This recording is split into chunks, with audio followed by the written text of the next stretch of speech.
비상장 회사인 코리아니켈 2021년도 실적을 스루풋 회계로 분석을 해서 소개를 하도록 하겠습니다.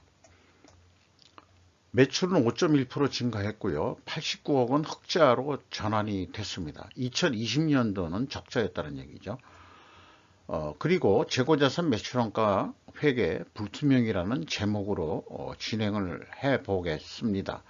하단에 나와 있는 내용 참조해 주시고요. 내용이 좋았다고 생각하시면 구독, 좋아요 부탁드리고 또한 1.5배속을 보시기 바랍니다.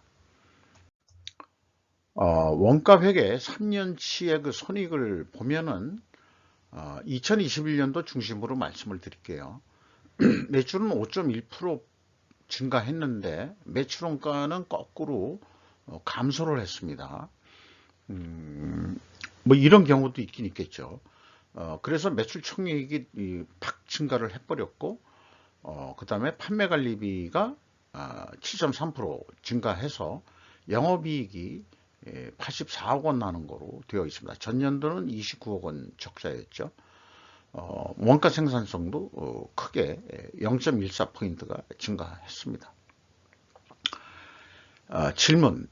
2021년도 매출원가 감소는 원재료 가격이 하락했을까? 라는 한번 질문을 던지면서 진행을 해보죠. 그리고 2020년은 매출원가 증가율이 매출액 증가율보다 더 증가했습니다. 요게 이제 그 2020년도는 매출이 138.9% 증가했는데 매출원가는 165% 더 증가를 해서 결국 그때 이제 그 적자였다는 얘기죠. 그렇고요.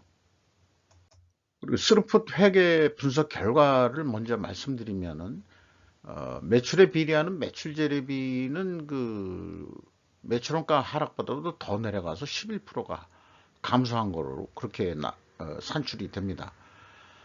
전년도는 이제 그 또 반대죠. 그래서 스루풋이 이제 그 크게 증가를 했고, 그 다음에 스루풋율은 14.5%가 상승을 했습니다.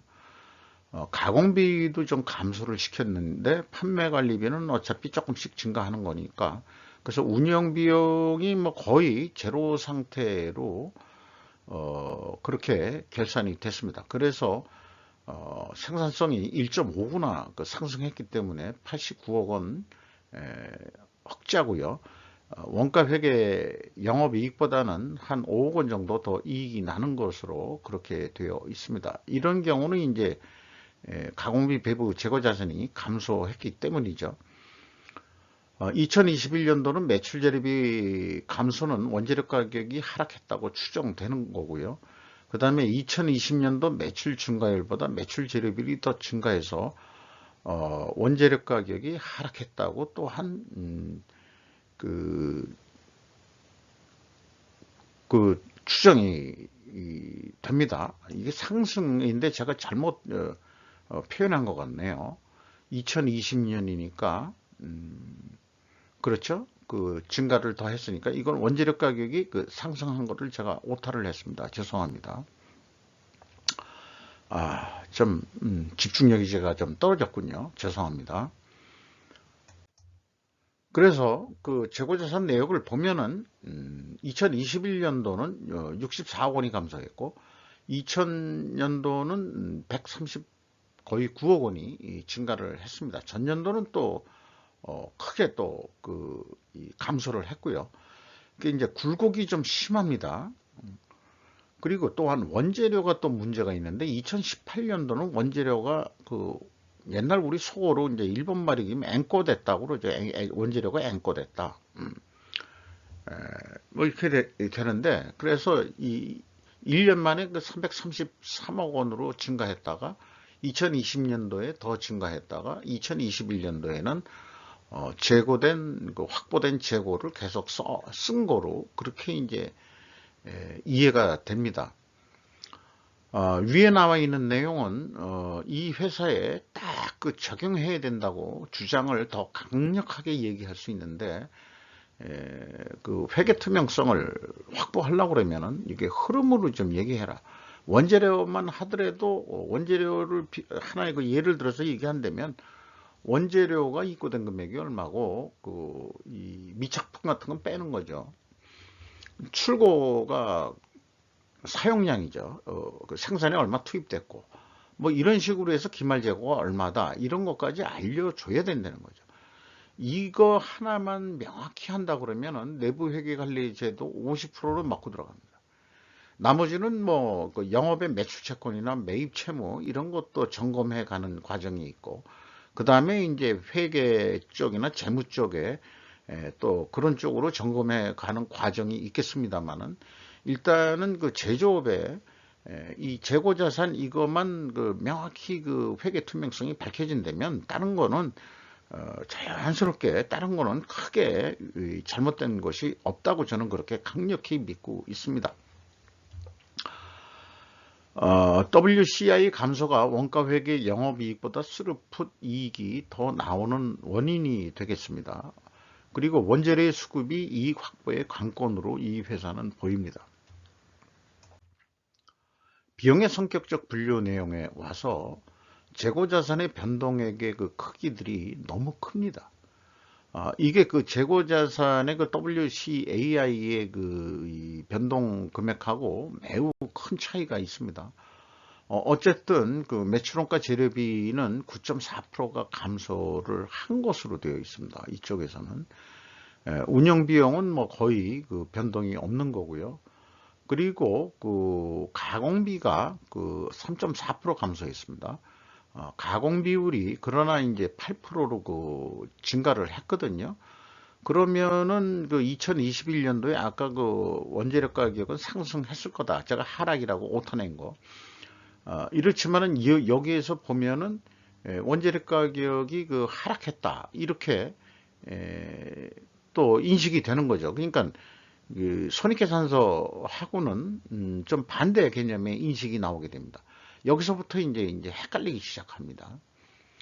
2021년도 가공 비율의 상승은 원재료 가격의 하락으로 추정되고, 그 다음에 2021년도 원재료 가격의 상승은 80%에서 94%로 뛰었죠. 그러니까 원재료 가격이 매우 2020년도에는 원재료 가격이 매우 크게 뛰었을 것이다. 2020년도는 그렇게 또 예측을 해볼 수 있는 거죠. 예측이 아니고 그렇게 그 추정을 해볼 수 있는 거죠. 그래서 그 2019년에 비해서 그 현격히 그 가격이 원재료 가격이 니켈 원재료 가격을 얘기하는 겁니다. 보통 이제 이 정광이라고 보통 부르는 것 같아요. 광산회사에서 파는 그런 거를 그 원재료를 니켈 정광 이렇게 이제 뭐 얘기를 하더라고요. 어쨌든 손익계산서에서 예측한 아니 그 추정한 거하고는 반대 추정이 이렇게 나온다는 거, 여기서부터 좀 문제가 있다 이렇게 보여집니다. 그리고 PQ 총재료 비용을 아까 얘기했는데 이게 이제 그 갭이란 게 결국은 그 재고자산의 변동 범위 차이가 되는데요.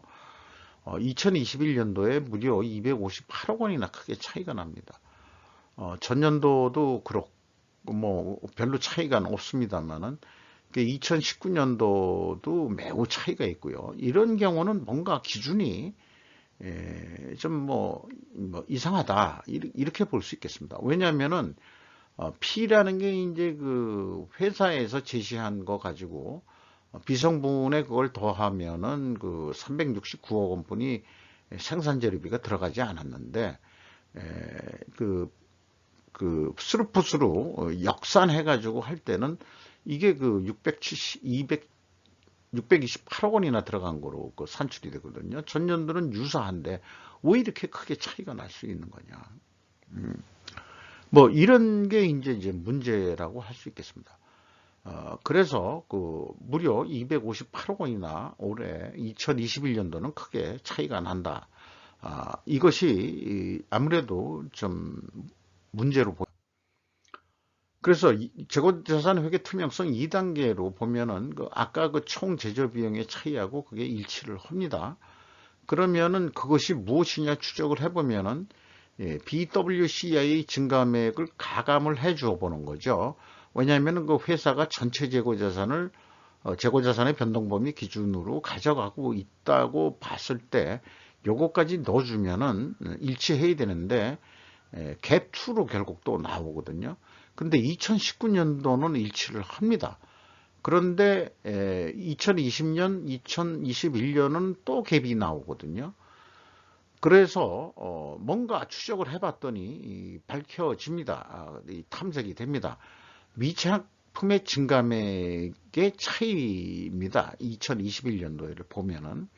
그러니까 전체 재고자산에서 2019년도는 전체 재고자산으로 했는데 2020년도부터 미착품만 빼고 그 재고자산의 변동범위 기준으로 가져가고 있다.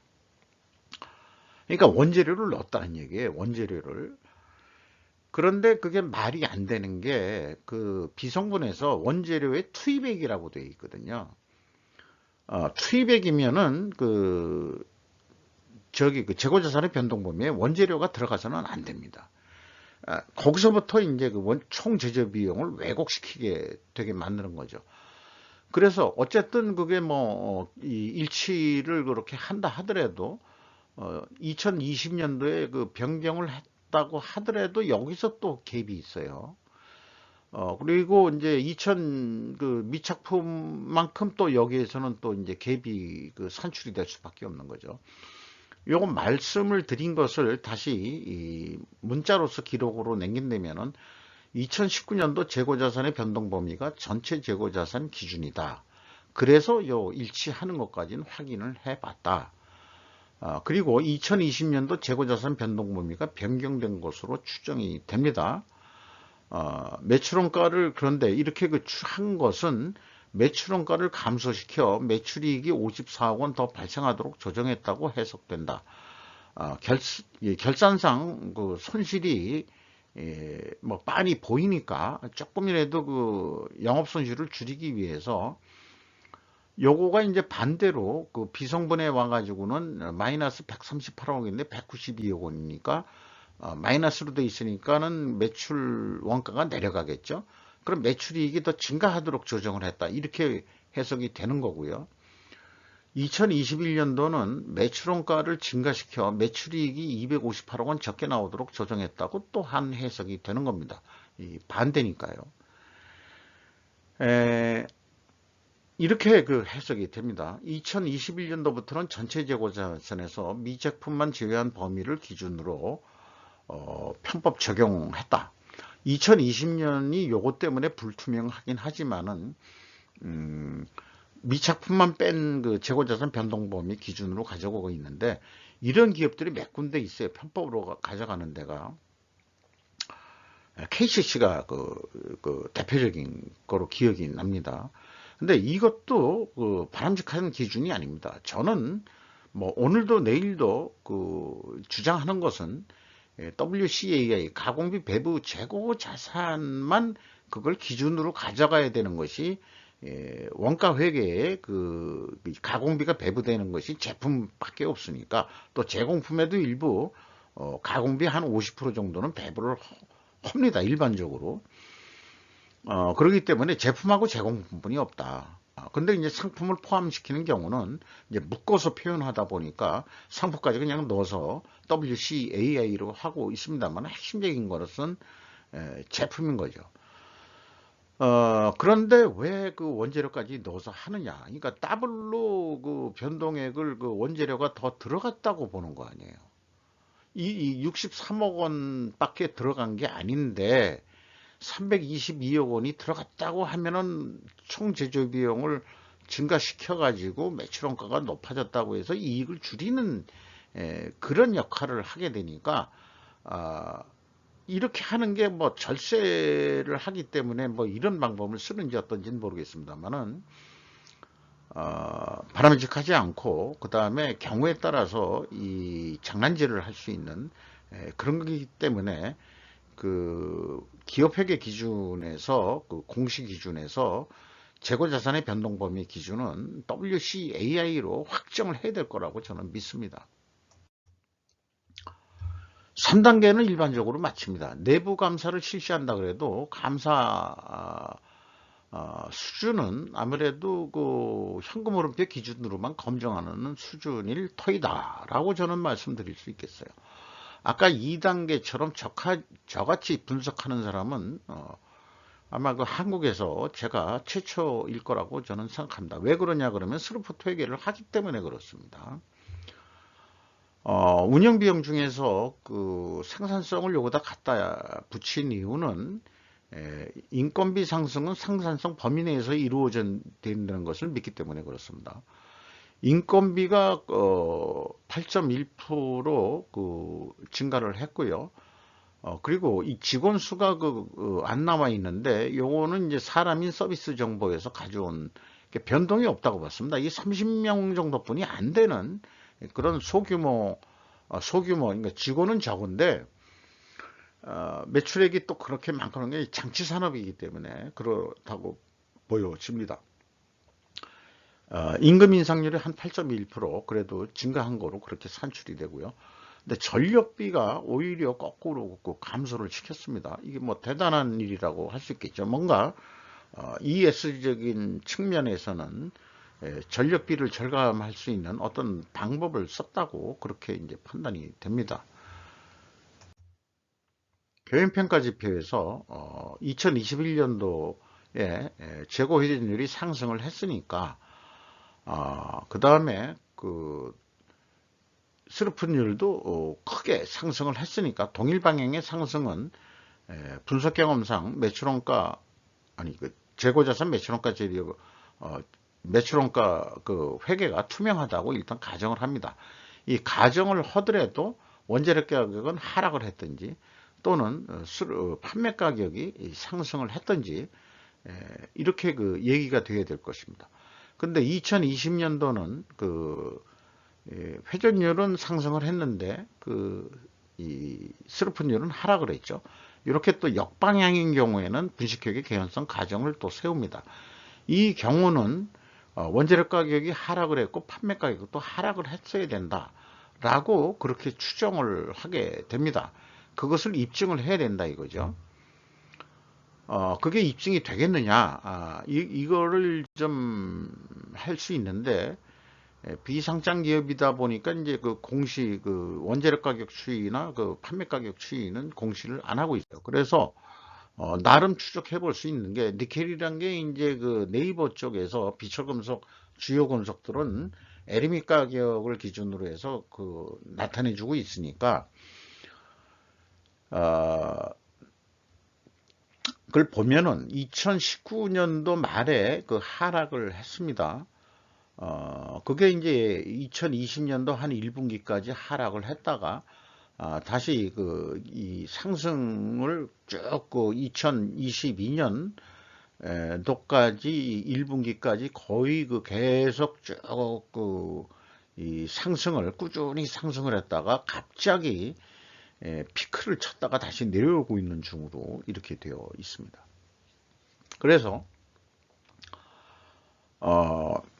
2020년도 분식회계 개연성 가정 반증하기가 어렵다. 왜냐 그러면은 하락을 했다라고 가정을 했거든요. 그리고 판매 가격도 하락했다고 그러는데 보통은 LME 가격에 연동이 된다고 그렇게 이런 그 시장은 원재료 가격에 연동이 된다고 보기 때문에 원재료 가격이 하락했으면 제품 가격도 하락해야 되고 원재료 가격이 상승했으면 판매 가격도 그 상승을 해야 되는 거로 그렇게 동행해서 나가야 되는데 그게 이제 아니라는 얘기죠.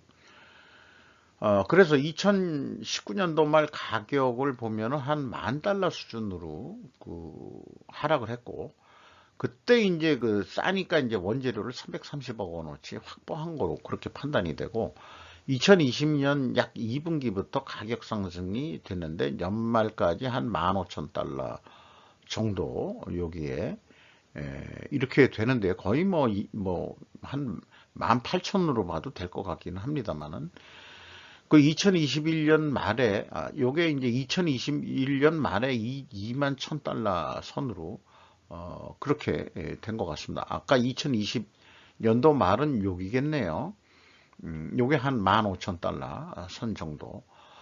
그렇게 돼서 판매 가격은 계속 이제 그 상승을 했고, 그러면 원재료 가격도 계속 상승했을 것이다. 그러니까 에, 2개년도 역시 3개년도 역시 입증하기가 어렵다. 회계 투명성은 이렇게 말씀드리는데, 그 근본 원인은 어디 있느냐?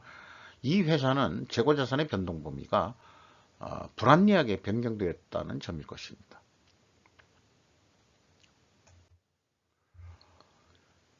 분석의 결과에 따라 연간 매출액을 예측할 때 합리적으로 예측할 수가 없습니다. 왜냐하면 차이가 너무 258억 원이나 있기 때문에. 이에 대한 결론은 재고자산의 변동 범위 기준은 필히 WCAI 한다는 점을 재확인할 수 있었습니다.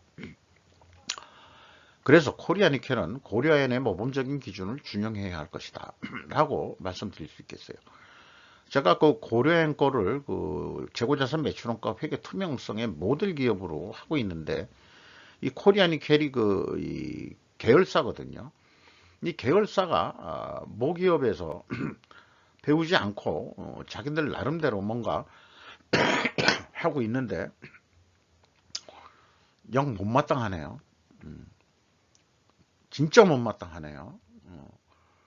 그래서 그 2021년도 실적을 실적이 아니고 예측을 해본다 그러면 한 800억 정도 뿐이 못할 것 같아요. 그런데 왜 그러냐 그러면 원재료 가격이 이렇게 작게 들었다고 하고 사실은 매출은 800몇 억을 했거든요. 근데 이 기준으로 봐가지고는 제 아무리 해본들 한 800억 정도 예측을 해볼 수밖에 없었습니다. 한 800억을 하더라도 한 121억 원이나 이익이 나는 거로 그렇게 이제 됩니다. 재고의 변동은 없다고 이렇게 가정을 했습니다. 그러면 스루프 쪽으로 봐서는 운영비용이 한 10% 정도 증가한다고 보고, 그 다음에 이익을, 영업이익은 한 40% 이익을, 목표이익을 더 올린다고 봤을 때 얼마를 해야 되냐 그러면 한 1천억 정도는 해야 되는 것으로 나옵니다. 그러면 1천억 정도로 예를 들어서 이거를 어떤 판매 가격, 납품 가격이라고 이 포스코에 납품을 한다고 가정했을 때 그냥 뭐 원 단위로 얘기하죠. 한 10만 원짜리로 팔아야 된다. 그런 얘기가 됩니다. 이럴 경우에 이제 원재료 매출 재료비를 25% 인상시키는 거로 해가지고 원재료 가격이 아까 계속 올랐잖아요. 그리고 피크 가격으로 올랐었고, 그게 뭐 제품 가격 기준이긴 하겠습니다만은, 그러면은 이게 손익분기점에서 나온 금액에 얼추 유사하게 할 수 있는 것은 이 재료 가격을 25%만 더 올려야 됩니다. 그래서 작년에 85,500원짜리를 올해는 10만 원에 팔아야 된다. 그래서 좀 영업을 추진해야 되겠죠. 그러면은 10만 원의 계약이 됐다고 그러면은 5,377억 원뿐이 남지가 않습니다. 그래서 이익을 좀 더 내보자고 한다 그러면은 재고 회전율을 좀 더 높이는 거죠. 11.8%로. 참 연간 회전율로 본다고 그러면은 이것도 참 낮은 회전율이 되겠습니다. 연간 회전율로 3회전 한다면 4개월에 1회전 한다 그러면 제대로 납품도 안 되고 비싸서 그런지 어떤지 잘 모르겠습니다만은, 그러면은 매출액이 말하자면 12만 3천 원짜리로 매출 효과가 난다. 그때 이제 영업이익은 8,500원 남는 거로. 100만 원 단위로 다시 환원해서 얘기하면은 1236억 원 매출을 일으킬 수 있고, 그 다음에 영업이익은 85억 정도 이익을 낼 수 있을 것이다. 이렇게 좀 희망찬 매출 예측 게임을 해봤는데요. 따라서 원가 회계 가지고는 합리적인 이 매출 계획을 세울 수가 없습니다. 재고자산의 변동 범위 기준이 오락가락 해가지고 좀 솔직히 다른 말로 얘기하면은 이 회계가 불투명하다 하는 얘기는 분식회계를 했다. 그래서 영업이익을 좀 조정하고 있다. 이 비판적인 표현으로는 조작하고 있다. 이런 느낌을 지울 수가 없습니다. 그래서 손익 방법이 훨씬 더 합리적으로 사업 계획을 예측해 볼 수 있다. 그래서 제 얘기는 원가 회계가 이 세계를 현재 지배하고 있기 때문에 내부 회계 관리 제도를 도입을 해가지고 도입은 이미 돼 있는데 그 내부 회계 관리 제도에 스루풋으로 평가하는 것을 도입을 하는 것을 강력히 추천할 수밖에 없어요. 이게 이제 제 이 마케팅 쪽으로 이걸 좀 팔아 먹어야 되는데 대부분 기업을 비판하는 쪽에 어떤 분석이 들어가니까 이게 그 사업이 잘 안 될 수밖에 없는 거죠. 왜냐하면 자기네들의 이 아픈 데를 찌르니까.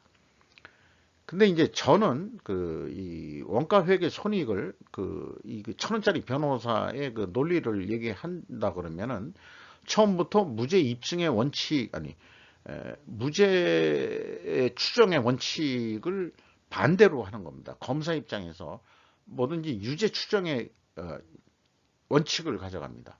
그래 놓고 그 유죄를 무죄로 만드는 그런 이 반증을 해나가는 이렇게 됐을 때 오히려 이 기업의 회계 투명성을 더 부각시킬 수 있고 더 확인시킬 수 있는 그런 좋은 방법이라고 저는 생각을 하기 때문에 그렇습니다. 그래서 이 스루풋 회계를 강력하게 내부 회계 관리 제도로 추천하고 또 그것을 속된 말로 비즈니스화 할 수 있을 것이라고 믿습니다.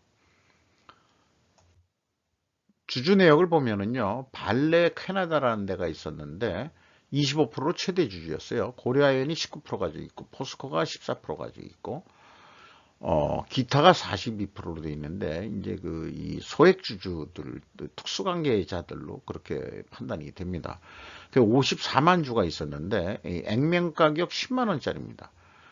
그런데 2022년 10월 12일자 공시 내용을 보면은 발레 캐나다한테 이 13만 5천 주에 대해서 그냥 인수를 자기 주식으로 인수한 것 같아요. 그래서 매입 금액은 이 세금을 공제해서 236억 원을 맞죠? 236억 원을 해외로 송금을 했다. 발레가 10만 원으로 13만 5천 원을 가지고 있었다면은 135억 원으로 최대 주주로 들어왔는데 거의 더블 정도 먹고서 다시 나가는 거로 그렇게 됩니다. 그래서 발레 캐나다라는 데가 제 생각에는 니켈 원재료, 니켈 전광을 공급하는 광산 그런 계통 아닌가 그런 생각을 좀 해 봅니다. 그래서 투자를 했다가 요즘 이제 다시 풀리니까 다시 돈을 빼간 거 아닌가 뭐 그런 생각을 해보는데 어떻게 왜 또 돈을 다시 빼갔는지 주주에서 빠져나갔는지 그건 잘 모르겠습니다만 이런 것들이 요즘에 이제 미국의 고금리 이렇게 빅스텝으로 올리고 뭐 이런 거를 하다 보니까 한국은 뭐 이익배당도 지금 뭐 안 하고 있고 그러니까 그냥 야 돈 빼자 그런 것 같아요. 비상장 기업이기도 하고 이익배당도 없고 그래서 뭐 때문에 우리가 거기 투자했지? 뭐 이런 생각이 들지 않겠냐 그렇게 생각이 들어가네요. 이익배당은 없습니다. 자본 변동표를 보면은 한 단연간 이익배당은 꿈을 못 꾸고 있는 그런 입장입니다. 많이 길었습니다만은 재고자산 회계 투명성 중심으로 해가지고 오늘은 WCA 재고자산의 변동 범위는 WCAI로 해야 된다. 이것을 더 확신할 수 있는 그런 사례였다고 생각이 듭니다.